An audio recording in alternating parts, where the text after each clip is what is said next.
Today in the backyard food forest, we are going to harvest valerian roots.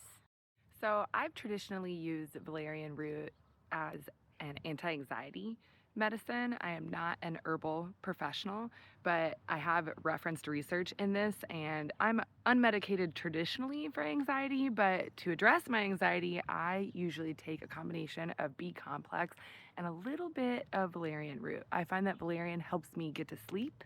I don't take it every day. I do take it as an end of the evening kind of management for anxiety the next day. Anyway, this is it. This is the valerian root. I just dug it up. It's been in my front yard prairie. It's not a prairie plant, but I've just been growing it there for the past 2 years with intention to harvest. I feel like this is gonna be more than enough. I am going to dry this out and I'm going to tincture a small, fresh amount of it.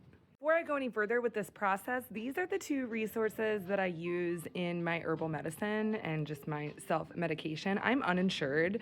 I've been uninsured for a long time. One of my first jobs was at a health food store, and this book actually right here was what I learned to use to address any kind of sickness, or also how to use any kind of vitamin or herb. This is just like a giant index where you can look up your ailment, your herb, or your vitamin, or your mineral, and learn more about it and how it's used. Anyway, I highly recommend this book, and this is a great book for just herbal medicine as a personal home reference guide. Like, this is in my medicine cabinet.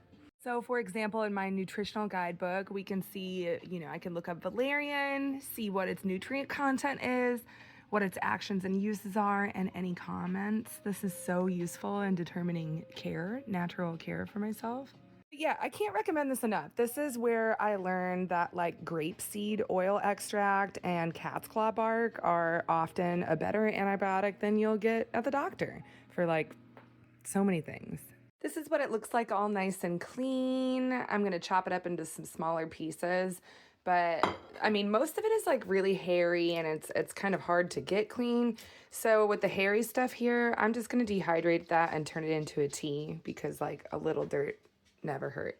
Okay, my reference says a 1 to 8 tincture, so this is what I have. Shout out to Costco. It needs to be at least 40 proof, so it works. If I had my pick, I guess I'd go Everclear because it's strong, but like this'll work. So just for reference, in my herbal reference book, we can see that this is nature's gentlest, non-toxic, non-addictive tranquilizer.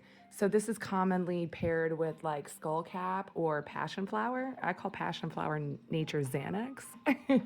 But then we can see here, how to prepare it. This is what I'm referencing and how to make a tincture.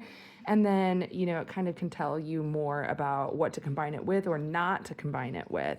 This is, again, a great reference. All right, we can see the infusion. One thing that's important is that all of the organic material needs to be below the liquid, and it looks like it's doing that on its own. So I'm gonna put this in a cool, dark place for maybe 6 to 8 weeks and then strain it off. And this is going to last me forever for anxiety and just like a natural sleep aid. For reference, tinctures, you only use a couple drops, like in a glass of tea or something. So this will last forever. I'll probably give it to lots of friends. And then as for the rest of it, I'm putting it in my dehydrator. We can see that it does look a little dirty. I'm hoping that those chunkies kind of fall through. They're already starting to. And if not, we're just gonna add some extra honey to our tea. But after 2 years of growing this plant, I'm really excited to process it and try it on its own and just see, how that makes me feel.